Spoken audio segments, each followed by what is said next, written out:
To self selection code और one step towards uniform. मेरा नाम है शुभम वार्ष्णेय और आज हम बात करेंगे ज्योमेट्री में ट्रायंगल चैप्टर की। ये चैप्टर आपके Indian army, navy and air force में तीनों में बहुत काम आएगा।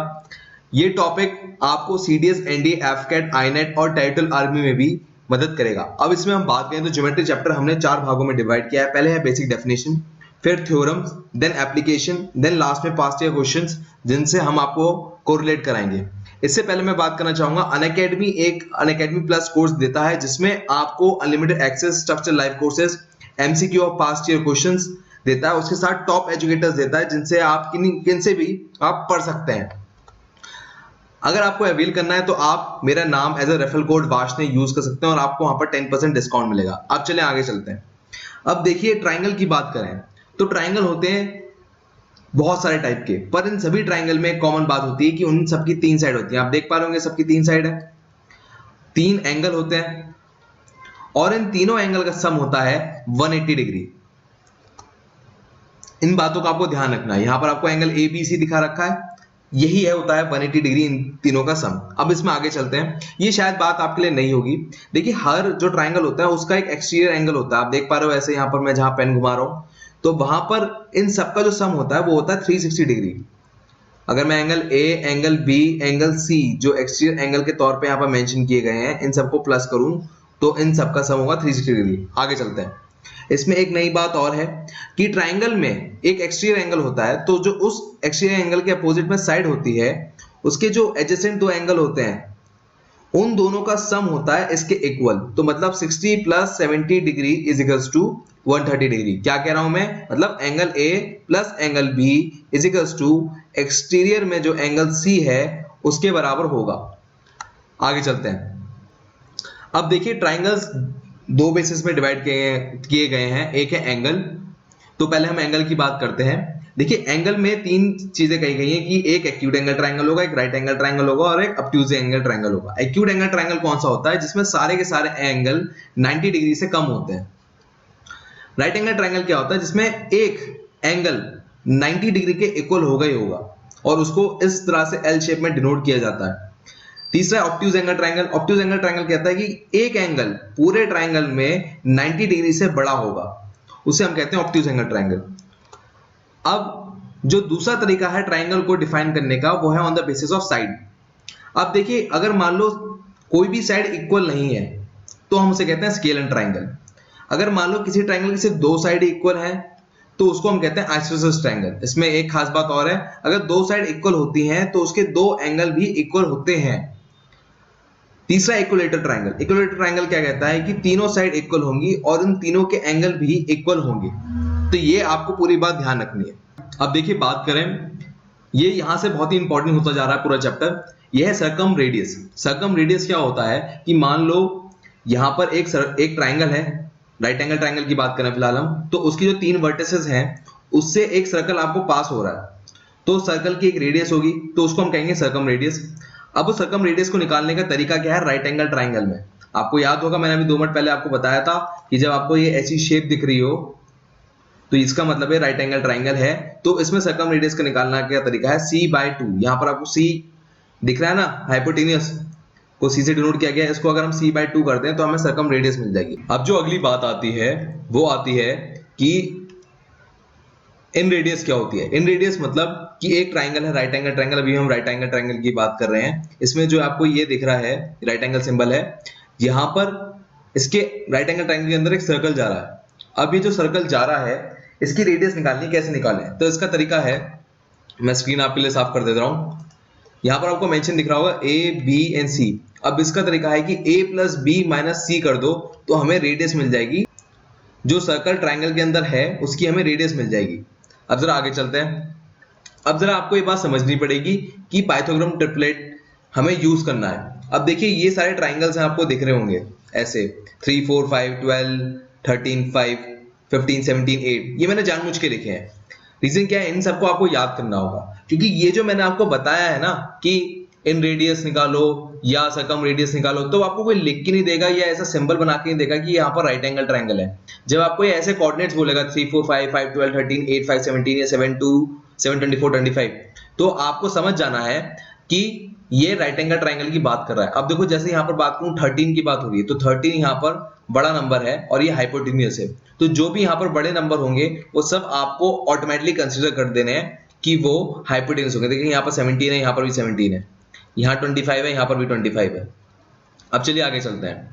अब बात करते हैं इक्विलेटरल ट्राइंगल की।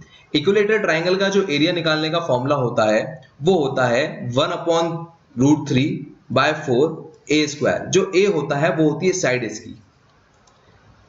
इक्विलेटरल ट्राइंगल की सारी साइड्स और एंगल सेम होते हैं, इक्वल होते हैं, तो ये बात आपको ध्यान रखनी है। और इन रेडियस निकालने का तरीका होता है, ये जो वाला अंदर का सर्कल है इसकी रेडियस निकालने का तरीका होता है a/2√3 और सर्कम रेडियस का निकालने का फॉर्मूला होता है जो ये बाहर वाला सर्कल है a√3। अब ये थोड़ा कंफ्यूजिंग आपको लग सकता है कि यहाँ पर सारे अंडर रूट आ रहे हैं, बट ये आपको याद करना ही पड़ेगा। और इन्हें याद करने का तरीका सिंपल यही है कि आप क्वेश्चंस करेंगे और 2 बार में आपको याद हो जाएगा। अब मान लो जी यहाँ पर आपको हाइट निकालनी है, तो इस हाइट को निकालने का तरीका है √3a/2। अब चलते हैं आगे। अब बात करते हैं आइसोसेलेस ट्राइंगल की। आइसोसेलेस ट्राइंगल में आपसे कोई भी सर्कल इंस्क्राइब नहीं पूछेगा या सर्कल बाहर जो है उसके बारे में बात नहीं करेगा, वो सिंपल आपसे बात करेगा कि इसका एरिया का फॉर्मूला क्या है। अब देखिए जो इसका एरिया का फॉर्मूला है वो है b/4 √4a² - b²।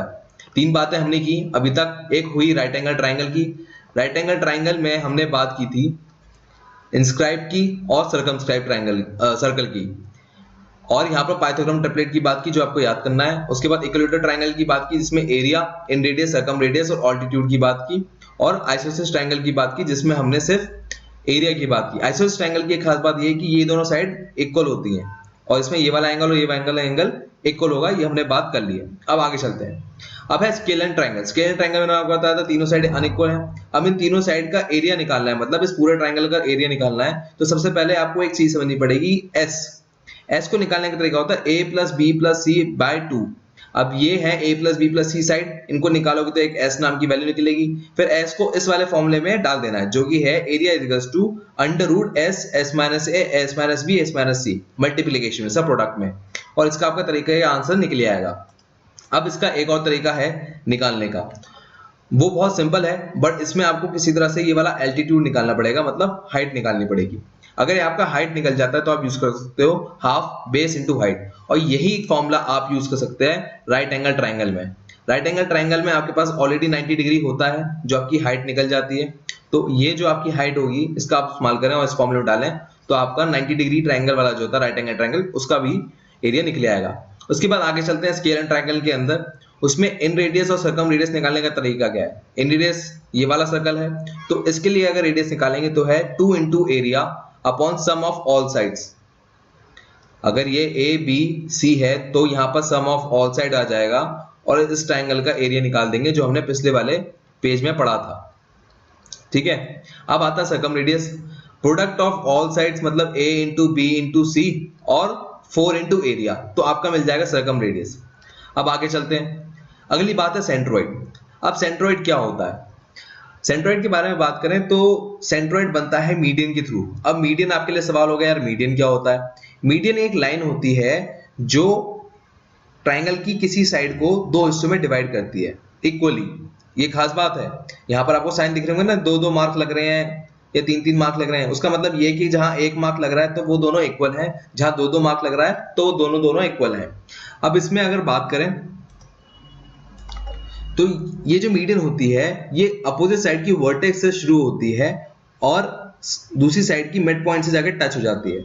जब ऐसी 3 लाइनें बनाते हैं हम तो एक पॉइंट मिलता है, उस पॉइंट को हम कहते हैं सेंट्रोइड। अच्छा, अब इस सेंट्रोइड की एक खास बात और है, जरा मैं इसे साफ करता हूं आपके लिए। सेंट्रोइड जो होता है, जो मीडियन होती है उसको 2:1 के रेशियो में डिवाइड करता है, मतलब ये 2 है ये 1 है, ये आपको दिख रहा है ना लाइन, तो ये आपको याद रखना पड़ेगा, ये आपको काम आएगा कि AG यहां पे लिखा है ना, AG upon GD is equals to 2:1, ये याद रखना अपना। अच्छा एक बात और, चाहे कोई सा भी ट्राइंगल हो, चाहे वो एक्यूट ट्राइंगल हो, ऑब्ट्यूज ट्राइंगल हो या राइट एंगल ट्राइंगल हो, इन सबका सेंट्रोइड सर्कल ट्राइंगल के अंदर ही पड़ेगा। याद रखिए जो उसका सेंट्रोइड है वो ट्राइंगल के अंदर ही बनेगा। अब चलिए आगे चलते हैं ऑर्थो सेंटर। ऑर्थो सेंटर क्या होता है? जब हम किसी ट्राइंगल की वर्टेक्स से एक 90 डिग्री पे लाइन डालते हैं और ऐसे हम 3 बार करते हैं, मतलब तीनों वर्टेक्स का इस्तेमाल किया, तो एक पॉइंट मिलता है, उसे हम कहते हैं ऑर्थो सेंटर। अब ऑर्थो सेंटर एक्यूट ट्राइंगल में तो बीच में बनता है, पर राइट एंगल ट्राइंगल पे जहां पर 90 डिग्री बन रहा होता है वहां बनता है। आप देखो यहां से इसका जो परपेंडिकुलर जाएगा वो यहां पर जाएगा, तो एक्सटेंशन इधर और इधर जा रही है। यहां से अगर इसका परपेंडिकुलर जाएगा तो वो इधर जाएगा, और इस वाली वर्टेक्स से अगर परपेंडिकुलर जाएगा तो इधर जाएगा। तो ऑर्थो सेंटर कहां बन रहा है? जहां पर 90 डिग्री बन रहा है राइट एंगल ट्राइंगल का। अब आता है obtuse angle triangle. Obtuse angle triangle में जो ऑर्थो सेंटर बनता है वो ट्राइंगल के बाहर बनता है। आप जरा इस ट्राइंगल को जरा ध्यान से देखो। इस ट्राइंगल में इस वर्टेक्स से अगर मैं परपेंडिकुलर डालूं तो इधर जाएगी, करेक्ट। तो अगर मैं इसको एक्सटेंड कर दूं तो ये नीचे मिलेगी। अगर मैं इस वर्टेक्स से परपेंडिकुलर डालूं तो ये नीचे की तरफ आएगी, करेक्ट। और अगर मैं इस वर्टेक्स से परपेंडिकुलर डालूं, जरा मैं साफ करता हूं आपके लिए, तो ये देखो अगर इस वर्टेक्स से परपेंडिकुलर डालूं तो इधर पड़ेगी। तो ये जब तीनों लाइनें मिल रही हैं तो इस वाले पॉइंट पे मिल रही हैं। तो आपको बात याद रखनी है, आपसे डायरेक्टली एमसीक्यू में थ्योरेटिकल पोर्शन में पूछा सकता है कि ऑब्ट्यूज एंगल ट्राइंगल का ऑर्थो सेंटर कहां बनता है? तो बनता है बाहर। एक्यूट एंगल ट्राइंगल में ऑर्थो सेंटर कहां बनता है? तो है अंदर। और राइट एंगल ट्राइंगल में जो ऑर्थो सेंटर बनता है तो बनता है 90 डिग्री वाली वर्टेक्स पे। अब चलते हैं आगे। अब है सर्कम सेंटर। सर्कम सेंटर क्या होता है? देखिए एक चीज होती है परपेंडिकुलर बाइसेक्टर, और उसी से बनता है सर्कम सेंटर। देखिए मान लीजिए ये वाली साइड और ये वाली साइड इक्वल है, ये वाली साइड और ये वाली साइड भी इक्वल है, और ये वाली साइड भी, ये वाली साइड भी इक्वल है। हमने लास्ट टाइम पढ़ा था मीडियन। तो मीडियन में क्या करते हैं हम कि वर्टेक्स से ये वाला पॉइंट हम मिड पॉइंट ज्वाइन कर दिया करते थे, पर अब नहीं करेंगे। अब क्या करेंगे कि जो मिड पॉइंट है उससे सीधी 90 डिग्री पे लाइन खींच देंगे तीनों साइड से। तो जरूरी नहीं है कि वो वर्टेक्स को टच करे, हो सकता है टच करे, हो सकता है ना करे। तो वो जो पॉइंट मिलेगा इन तीनों लाइन को ज्वाइन करके, तो वो होगा सर्कम सेंटर। अब ये जो सर्कम सेंटर है ये एक्यूट एंगल ट्राइंगल में तो अंदर बनता है, बट 90 डिग्री वाली ट्राइंगल में ये हाइपोटेन्यूज पे बनता है। देखो ये सबसे बड़ी साइड होती है ना, जो सबसे बड़ी साइड होती है उस पे बनता है और सर्कम सेंटर, जबकि जो ऑब्ट्यूज एंगल ट्राइंगल होता है उसमें बनता है बाहर की तरफ। तो आपको बात ध्यान रखनी है, ऑर्थो सेंटर और सर्कम सेंटर की ट्राइंगल की जो प्रॉपर्टी है वो सेम है। भाई यहां पर भी एक्यूट एंगल के अंदर भी ऑर्थो सेंटर बनना था, यहां पर भी एक्यूट एंगल ट्राइंगल के अंदर बन रहा है। यहां पर राइट एंगल ट्राइंगल पे 90 डिग्री पे बनना था, यहां पर हाइपोटेन्यूज पे बन रहा है। और यहां पर ऑब्ट्यूज एंगल में बाहर बन रहा था, ऑब्ट्यूज एंगल ट्राइंगल में ऑर्थो सेंटर बाहर बन रहा था, और यहां पर भी बाहर बन रहा है। तो यहां पर आपको बात क्लियर हो गई होगी। अब बात करते हैं इन सेंटर की। अब ये पूरा एक एंगल है। अब इस एंगल को दो इक्वल हाफ में हमने डिवाइड कर दिया। कैसे? इस लाइन के द्वारा।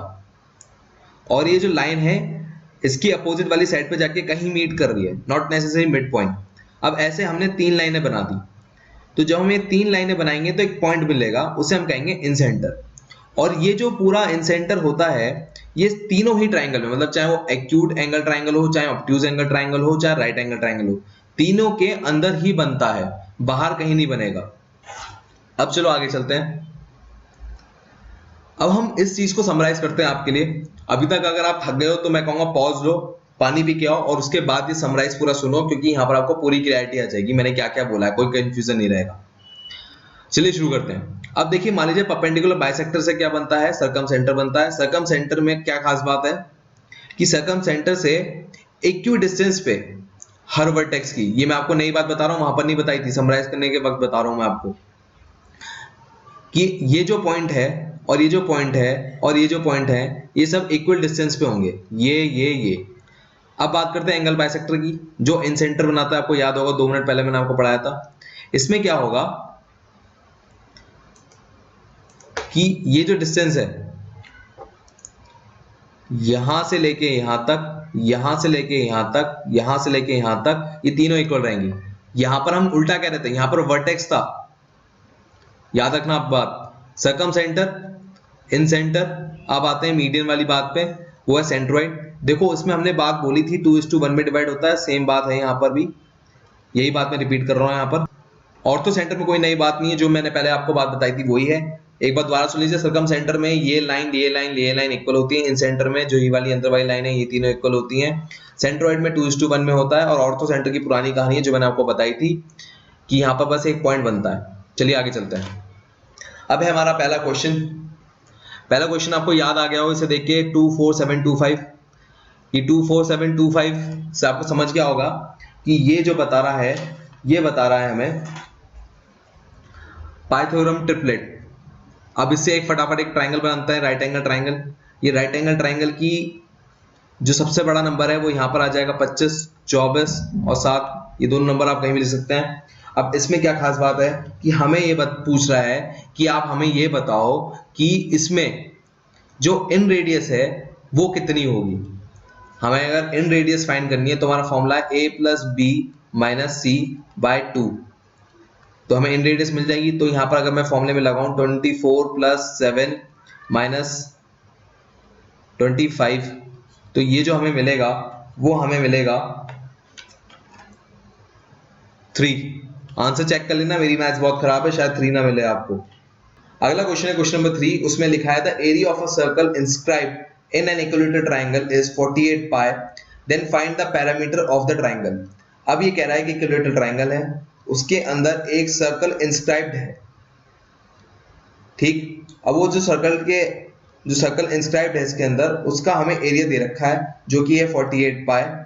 तो नॉर्मली जो सर्कल का एरिया होता है वो निकालते हैं पाई r स्क्वायर से। तो पाई से पाई कट गया, यहाँ पर अगर हम r की वैल्यू निकालें तो वो निकल जाएगी 4√3। अच्छा, अब एक फॉर्मूला अगर आपको याद होगा, मैंने थोड़ी देर पहले पढ़ाया था, वो था कि जब इंस्क्राइब सर्कल होता है और हमारे पास साइड गिवन होती है, फॉर एग्जांपल a, तो उसका फॉर्मूला होता है r = a/2√3। अब यहाँ पर मैं अगर इसकी वैल्यू पुट कर दूं तो मुझे a की वैल्यू मिलेगी 24। मैच कर लेना, मैं फिर बता रहा हूँ मेरी मैथ्स बहुत खराब है। अगला जो हमारा सवाल है क्वेश्चन नंबर 4, उसमें कह रहा है कि एक राइट एंगल ट्राइंगल है PQR, उसमें जो राइट एंगल बन रहा है वो Q पे बन रहा है, और S एक पॉइंट है ऑन PR, और उसमें PS, SQ and SR equal है, और एंगल जो SPQ है वो है 54 degree. Find the angle RSQ। अब देखो ये ट्राइंगल है, इस ट्राइंगल की बात करें तो उसने इसको नाम दिया है PQR। अब इस PQR में जो PS है वो SQ के इक्वल है और SR के इक्वल है। तो बोला इस बात को समझे, ये 90 डिग्री है और इसने S को बोला है इस वाले कहीं पॉइंट पे है। तो जरा मैं इस लाइन को ज्वाइन कर दे रहा हूं। तो इसमें जो पॉइंट हो गया S, अब इसमें जो PS है और SQ है और SR है, तीनों इक्वल है, ठीक है। एंड जो SPQ एंगल है, SPQ, ये 54 डिग्री है। तो ये हमसे पूछ रहा है जो RSQ डिग्री एंगल है, RSQ ये कितने का होगा, हमें ये फाइंड करना है। अब जरा ये बात समझो कि जब ये साइड और ये साइड इक्वल हो गई तो ये एक आइसोसेलेस ट्रायंगल बना रहे हैं। क्या कहना चाह रहा हूं मैं, ये देखो ये वाली साइड, ये पूरा ट्रायंगल आइसोसेलेस ट्रायंगल बन गया, क्योंकि ये वाली साइड और ये वाली साइड तो इक्वल है। तो अगर ये 54 डिग्री हो गया तो ये भी 54 डिग्री हो गया। अब 90 माइनस अगर 54 करें तो हमें मिलेगा 36 डिग्री, मतलब ये वाला जो एंगल हो गया वो हो गया 36 डिग्री। चलो 36 डिग्री हमने मान लिया, तो ये वाला एंगल कितना होगा, सवाल तो अभी वहीं का वहीं अटक गया ना। ये वाली साइड और ये वाली साइड इक्वल है, मतलब ये एंगल और ये एंगल भी 36 डिग्री होंगे। तो ये अगर 36 डिग्री है तो हम कह सकते हैं 180 - 36 - 36 = 108 डिग्री। तो यहाँ की वैल्यू क्या आ गई, 108 डिग्री। ये बात आपको याद रखनी है। अब चलते हैं आगे। अगला क्वेश्चन है क्वेश्चन नंबर 5। क्वेश्चन नंबर 5 क्या कहता है, AD is the median of a triangle and O is the centroid such that OD is equals to 5 centimeter and the length of AO in centimeter is, हमको AO की length बतानी है centimetre में। तो हमने हाइपोथेटिकली, इसने ज्यादा उस डिटेल में नहीं बताया, तो हमने मान लिया है ट्राइंगल एक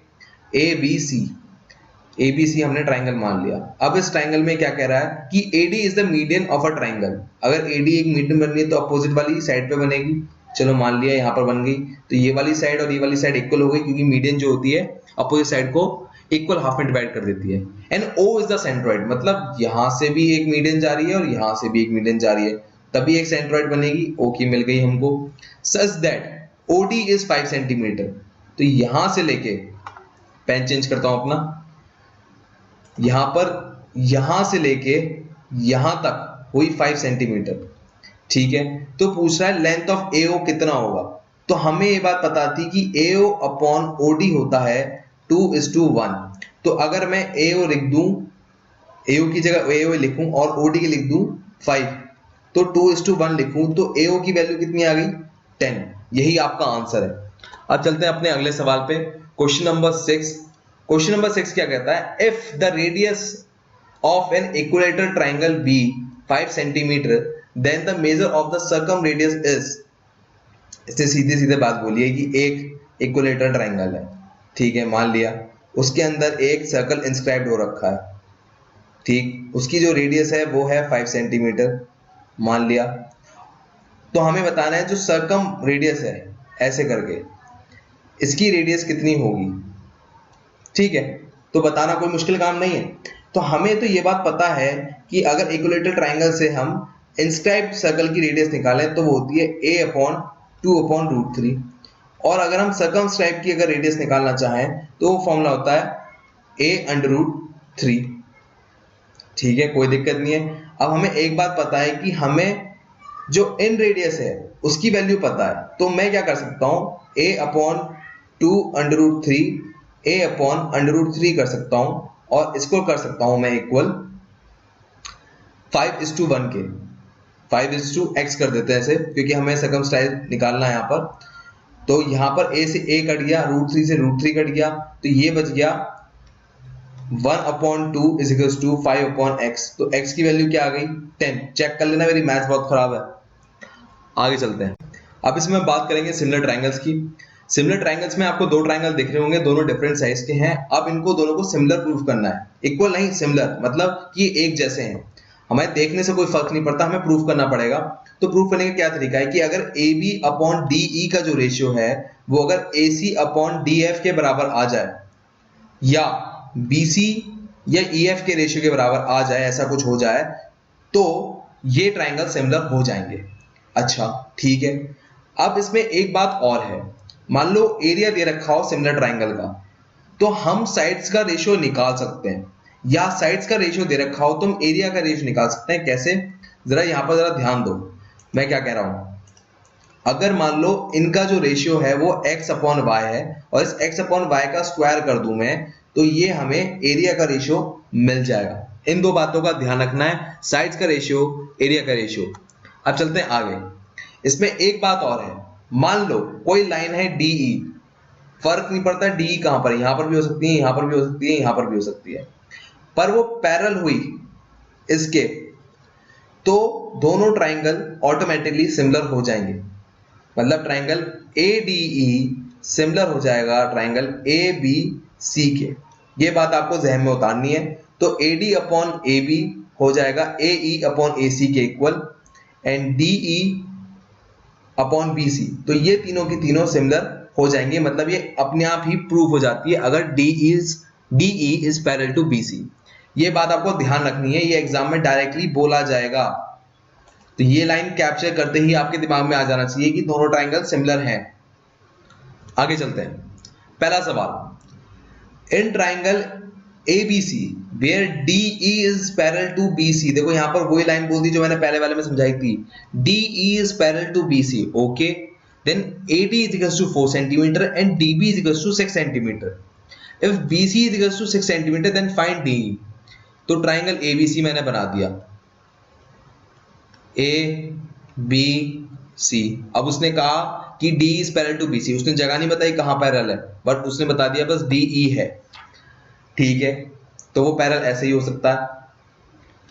अब उसमें जो AD है वो 4 सेंटीमीटर है, और जो DB है वो 6 सेंटीमीटर है, जो BC है मतलब ये, वो भी 6 सेंटीमीटर है। तो आप मुझे ये बताओ DE कितना हुआ।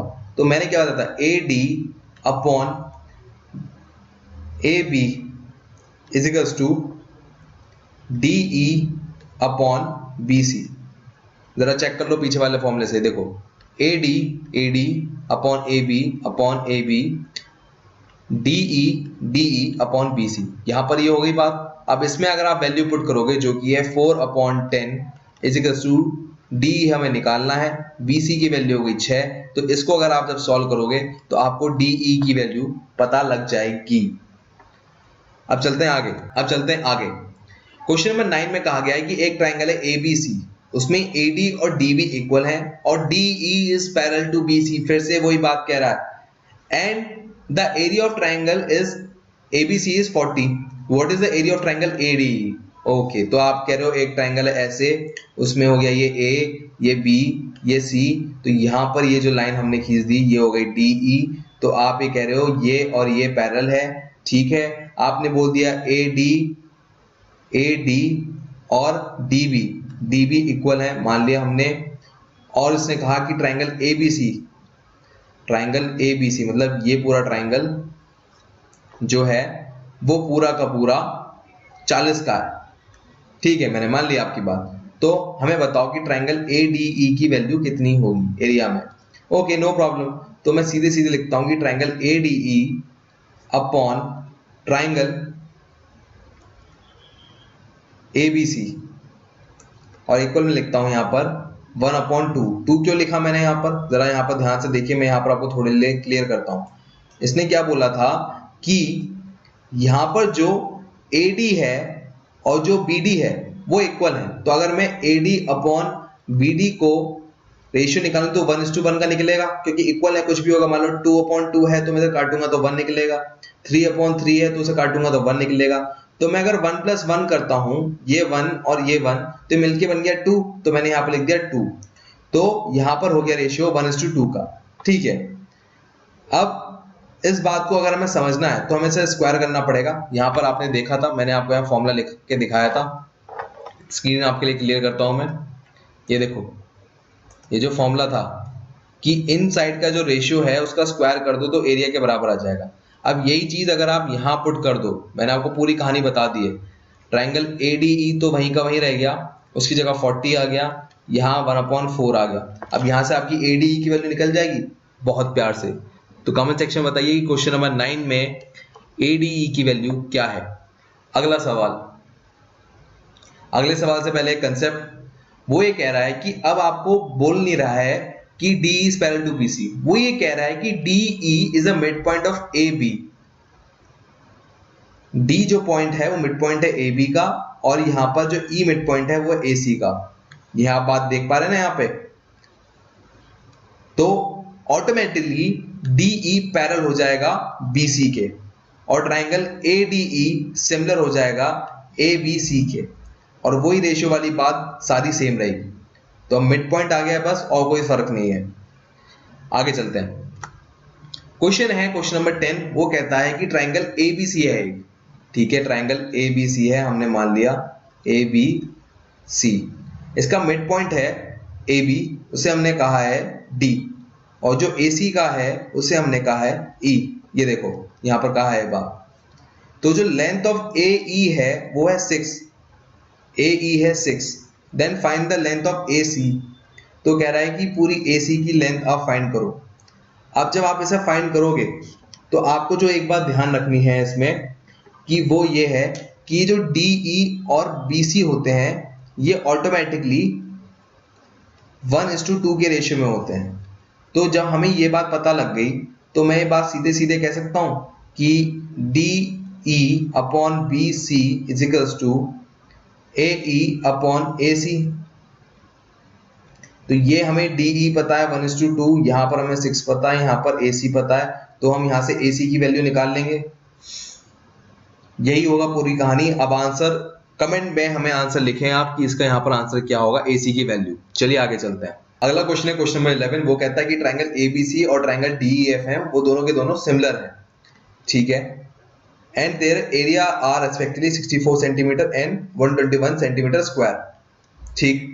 और उसमें एक साइड बता रखी है 16 सेंटीमीटर। तो आपको बतानी है जो एक दूसरे ट्राइंगल की साइड है BC, वो बतानी है आपको। तो ये देखिए ट्राइंगल ABC हो गया, ठीक है। अब यहां पर जो दूसरा ट्राइंगल है वो है DEF। दोनों का एरिया बता दिया, इसका हो गया 64, इसका हो गया 121। इसकी एक साइड बता दी EF की, वो हो गई 16। अब बताना है आपको BC कितना है। तो सिंपल यार फॉर्मूला है triangle ABC upon triangle DEF है, और इसमें जो है एरिया है वो है 64/121। तो ये किसके इक्वल हो जाएगा, ये इक्वल हो जाएगा, यहाँ पर लिखता हूं मैं 64/121 अपॉन BC अपॉन EF की वैल्यू 16, तो इसका होल स्क्वायर कर देंगे। यहां से आप BC की वैल्यू निकालेंगे। कमेंट सेक्शन में बताओ क्वेश्चन नंबर 11 में BC की वैल्यू कितनी है। अगला सवाल, area of triangle with the help of median कितना निकलेगा, उसका फॉर्मूला है ये आपको स्केलर ट्राइंगल के फॉर्मूले से थोड़ा मैच करता हुआ दिखेगा। अब इसमें क्या होती है, 3 मीडियन है M1 M2 एंड M3। उसको पहले आप ऐसे लिखेंगे, उसे 2 से डिवाइड करेंगे और S की वैल्यू निकालेंगे। फिर इस S की वैल्यू को यहाँ पर पुट करेंगे M1 के साथ, और आपका एरिया ऑफ ट्राइंगल निकल जाएगा मीडियन के साथ। ये बहुत पॉपुलर फॉर्मूला है, ये आप यूज करेंगे तो डायरेक्टली आपका क्वेश्चन सॉल्व हो जाएगा। मेक श्योर ये आपके दिमाग में हो, और मेक श्योर ये स्केल एंड ट्राइंगल के साथ मैच करता है। मैं वापस नहीं जा रहा हूं स्लाइड्स में, पर आप वापस जाके देखिए अगर आपको याद नहीं है स्केल एंड ट्राइंगल का फॉर्मूला क्या है। अगला सवाल है इस मीडियन के क्वेश्चन के फॉर्मूले के ऊपर। फॉर्मूला आपको याद है, ये होगा, ठीक है। स्क्रीन में आपके लिए साफ कर देता हूं, आप दोबारा देख लो ध्यान से। ये पूरा फॉर्मूला है, यहाँ पर हम वैल्यू पुट करेंगे। मीडियन है हमारी, जरा मैं आपके लिए पहले क्वेश्चन पूरी तरह से फिगर बना दूं, जिससे जो हमारे नए बच्चे हैं उनको दिक्कत ना है। तो ये हो गई 3, ये हो गई 4, और यहाँ पर जो एक लाइन है वो हो गई 5 की लेंथ की। अब यहाँ पर S जो मीडियन निकलेगा वो M1 plus M2 plus M3 निकलेगा। उसको हम 2 से डिवाइड करेंगे, मतलब 3 प्लस 4 प्लस 5 को हम 3 से डिवाइड करेंगे तो हमारी कुछ वैल्यू आएगी। अब ये जो वैल्यू आएगी वो है 6 सेंटीमीटर, ठीक है। अब जो एरिया आएगा वो आएगा S minus M1 S minus M2 and S minus M3। इसमें हम अगर वैल्यू डालेंगे तो जो एरिया की वैल्यू आएगी वो आएगी आपकी 4 अपॉन, यहाँ पर 4/3 भी है, मैं भूल गया, खा गया मैं उसे। तो 4/3 अंडर रूट 36 इसको सॉल्व करके, और यहाँ पर जो वैल्यू हो गई वो हो गई 4/3 36 is equals to 8 centimetre square. तो यहां तक हो गई हमारी कहानी।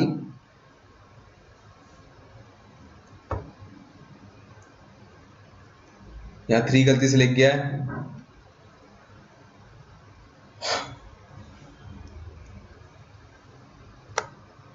आगे चलते हैं। आगे जब हम चल रहे हैं तो हमें एक और नई थ्योरम याद करनी है। इस पूरे चैप्टर में बहुत सारे फॉर्मूले हैं, ये सारे के सारे फॉर्मूले मैं कहता हूँ एक पेज पे लिख लो और इन्हें याद कर लो, और मैं जो क्वेश्चंस करा रहा हूँ इनको ही दोबारा एक बार करके देख लो, तो सारे के सारे कंसेप्ट क्लियर हो जाएंगे कि मैं सभी फॉर्मूलेस पे क्वेश्चंस बनाए हैं। तो अगला जो फॉर्मूला है वो है कि मान लो किसी ट्राइंगल की सिर्फ एक साइड दे रखी हो, दूसरी साइड दे रखी हो, और उसका एंगल दे रखा हो, तो उसके लिए क्या फॉर्मूला है, वो है half into a into b into sine theta. जो थीटा होता है वो ये वाला थीटा है, और जो साइन थीटा का वैसे मैं समझा दूंगा आने वाले ट्रिग्नोमेट्रिक चैप्टर में कि साइन थीटा क्या होता है, बट यहाँ पर याद रखिए बस साइन थीटा की आपको वैल्यू रखनी होती है जो भी होती है। अब देखिए अगला क्वेश्चन इसी के ऊपर है। अगला क्वेश्चन ये कहता है कि एक ट्राइंगल है ABC।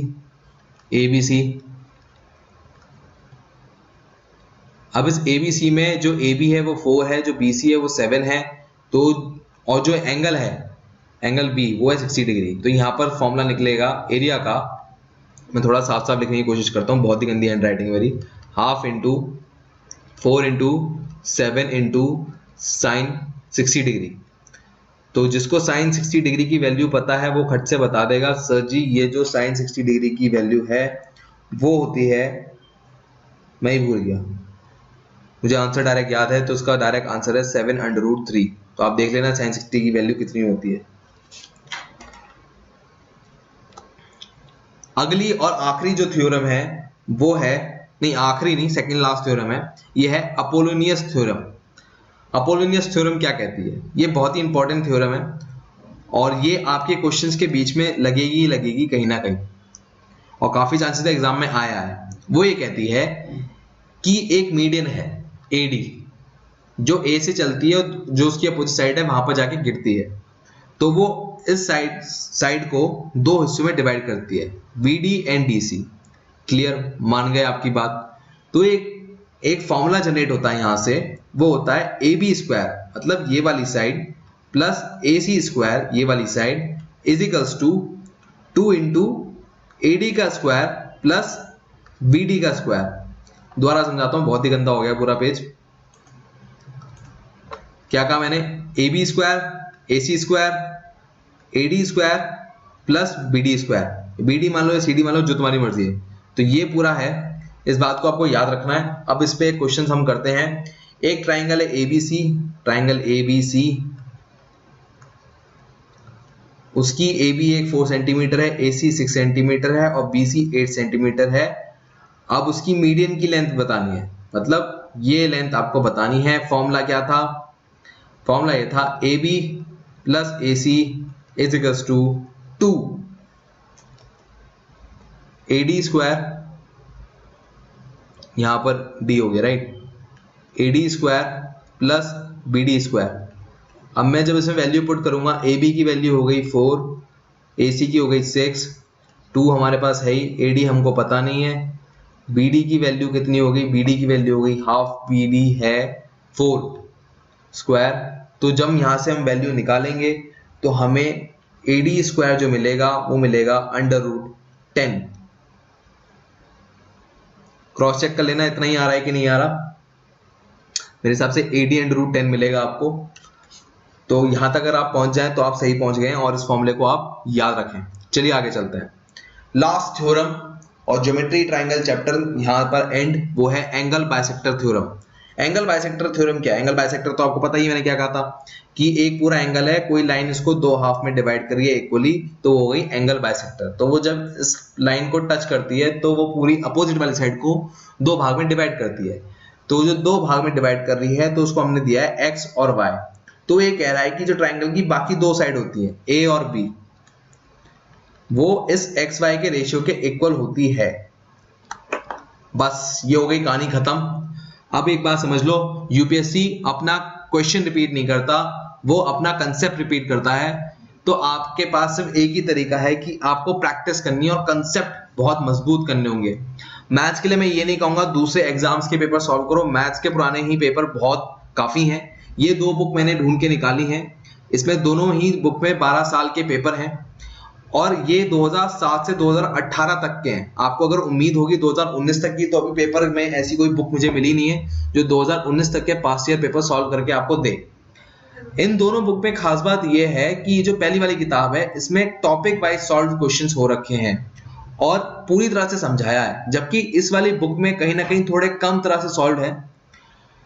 तो आप अपनी समझ के अकॉर्डिंग अपनी बुक चॉइस करें, या आपके पास कोई और सोर्स हो जो और अच्छा सोर्स हो उसके बारे में बताएं कमेंट सेक्शन में। तो श्योरली मैं दूसरे डिफेंस एस्पिरेंट के साथ उनको डिस्कस करूंगा कि ये किताब काफी अच्छी, आप रेफर कर सकते हैं। अब यह है प्रज्ञांशु जी, राधिका एंड मयंक, इन तीनों का इंटरव्यू आपको बहुत पसंद आया। तो अगर आपका कोई दोस्त रिकमेंड हो गया हो तो उनके बारे में बताइए, उनका हम इंटरव्यू लेंगे एंड श्योरली उनका एक्सपीरियंस आप तक हम पहुंचाएंगे कि वो रिकमेंड हुए कैसे। मैं इन सभी प्लेटफॉर्म पे हूं, Telegram, Instagram, Facebook, YouTube and Unacademy. वहां पर आप मुझे जाके फॉलो कर सकते हैं। प्लस ये बात तो आपको पता ही है, और बहुत अच्छा लग गया हो तो खाने पे बुला लो। और मेरे लिए कोई मैसेज हो तो @वार्ष्णेय करके कमेंट सेक्शन में बताइए। एंड मैं आपसे लेता हूं विदा। जय हिंद, मिलते हैं आपसे अपनी अगली वीडियो में।